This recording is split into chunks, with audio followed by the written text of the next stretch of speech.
திருவிதாங்கூர் அரசு பள்ளி 1156. நமக்கு இப்போ 1119. அதுக்கு முன்ன இப்போ 1109. சரிதானா? இப்போ ஒரு 4 பள்ளிக்கூடத்தை சொல்லி நான் முடிச்சுக்கேன். உங்களுடைய முக்கியத்துவம் உங்களுக்கு தெரியும். இந்த பள்ளி எப்படிப்பட்ட பள்ளி, இதனுடைய அடையாளம் என்ன, இது ஏன் காக்கப்பட வேண்டும், பேணி பாதுகாக்கப்பட வேண்டும், வளர்க்கப்பட வேண்டும்.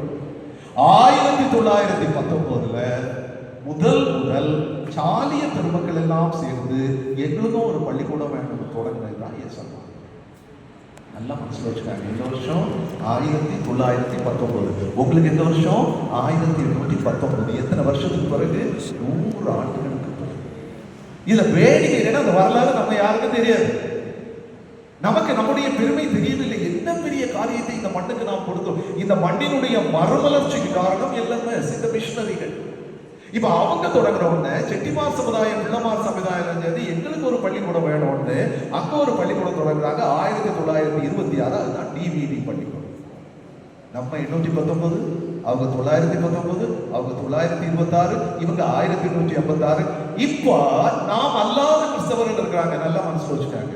கத்தோலிக்க கிறிஸ்தவர்கள் சின்ன சின்ன பள்ளிக்கூடம், ஹைஸ்கூல் கிடையாது, ஹையர் செகண்டரி கிடையாது, ஒன்றும் கிடையாது. 1933 கார்மல் பள்ளிக்கூடம். நம்ம தொடங்கி 104 ஆண்டுகளுக்கு பின்னால் தொடங்கப்பட்டது கார்மல் பள்ளிக்கூடம். Kavimani Desinayagam 1, SMRV 2, DVD 3, Carmel 4. இப்ப டதி ஸ்கூல் கட்டால ஒரு அழகான காலேஜ் மாதிரி ஒரு பள்ளிக்கூடம் இருக்கு. அது என்ன பள்ளிக்கூடம்? எஸ்எல்பி பள்ளிக்கூடம். 1822 லட்சுமிபாய் மகாராணி இந்த பள்ளிக்கூடத்தை தொடங்கணும். அந்த கேம்பஸ் முழுதாக எடுத்து பெருசா போட்டு, ஆனா அந்த பள்ளிக்கூடம் தொடங்கச்சுமே நம்ம ஒரு வேண்டாம் வேலை செய்யணும். தெரியுமா உங்களுக்கு? வரலாறு உங்களுக்கு தெரியும். எப்படி நாங்கள் அதை எழுதி வச்சிருக்காரு. ஹைஸ்கூல்ல இருக்க எல்லாருக்கும் நாங்கள் 914 அங்கே போயிட்டோம். அதிக பேர் போட்டாச்சு. இந்த பள்ளிக்கூடம் வந்தால் எங்களுக்கு மாணவர்கள் வரமாட்டார்கள், எனவே இந்த பள்ளிக்கூடம் வரக்கூடாதுன்னு எல்லாரும் அரசாங்கத்துக்கு என்ன போட்டாங்க? மனு போட்டாங்க. இதுதான் வரலாறு, மறக்கக்கூடாது. இதுவும் வரலாறு தான். ஆனா ஒரு மனுஷன் சொன்னார் அப்படி சொல்லக்கூடாது. ஒரு பள்ளிக்கூடம் வருது, அதை நான் வரவேற்க வேண்டும். 1970 பழைய கேம்பஸ் வந்து ஸ்காட்டிஷ் காலேஜ் அங்கே போயிடுச்சு.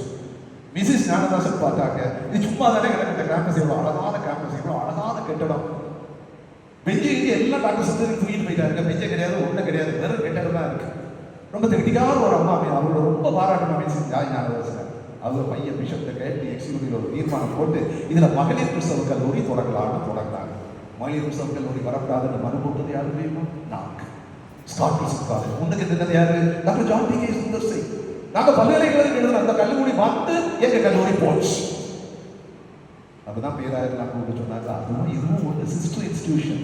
அப்ப ஸ்காட்டுக்கு டபிள்யூசிசிக்குமே இந்த அடி இருந்துன்னா அதுக்கும் எஸ்எல்பிக்கு என்ன அடி இருக்கணும்? 1928 அது வந்த உடனே நாங்கள் தான் சொன்னாரு, இதை நாம் செய்யக்கூடாது, நாம் அதை வரவேற்க வேண்டும். மிஷனரிகள் தொடங்கினாங்க. அதே பிறகு எவ்வளவு தொடங்கி இருக்கு. மற்ற பள்ளிகள் எல்லாம் டிவிடி வந்திருக்கு, எஸ்எம்ஆர்வி வந்திருக்கு.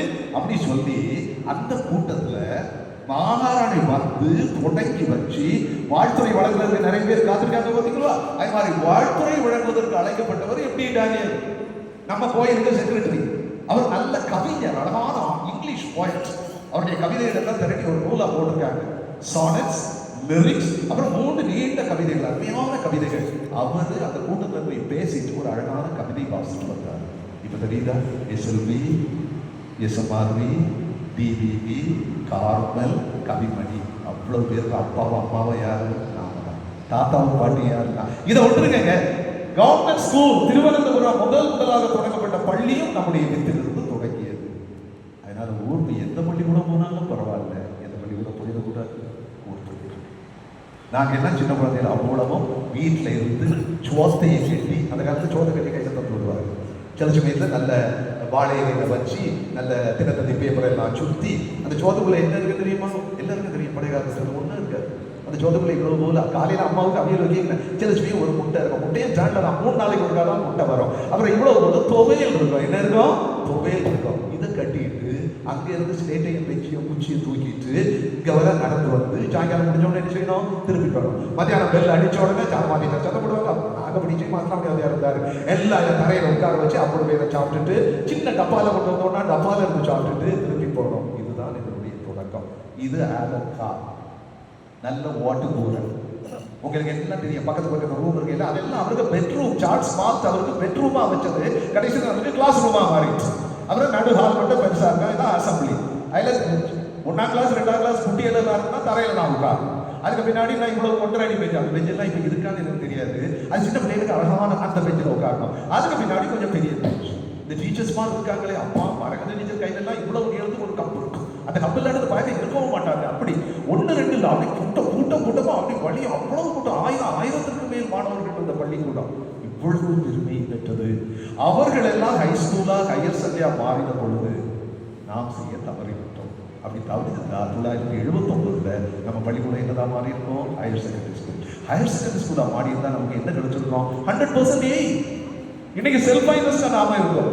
அன்று கிடைத்திருந்தால் அதை நாம் விட்டு விட்டோம். மிடில் ஸ்கூலா மாறுவதற்கும் விட்டு விட்டோம். ஹை ஸ்கூலா மாறுவதற்கும் இந்த வாய்ப்புகளை இழந்த காரணத்தால் இன்னைக்கு ஊர் பள்ளிக்கூடம் அப்புறம் ஹை ஸ்கூல் வரை நமக்கு அங்கீகாரம் இருக்கு, அதுக்கு மேல நமக்கு அங்கீகாரம் இல்லை. எப்பாடுபட்டாவது பழைய மாணவர்கள் என்ற முறையில். ஆனா நான் எனக்கு முன்னாடி பார்க்கறதுல பழைய மாணவர் ஒருத்தரையுமே பார்க்கல. எல்லாம் நல்ல கருத்தை முடி வச்சுட்டு சின்ன பிள்ளைகளா உட்கார்ந்து.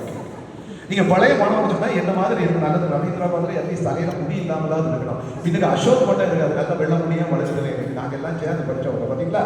இப்படிப்பட்ட வயசான ஆளுகள் ஒரு ஆள் கூட இல்லை. நான் எல்லாம் பாருங்க, எல்லாம் சின்ன பிள்ளைகளா உட்கார்ந்து.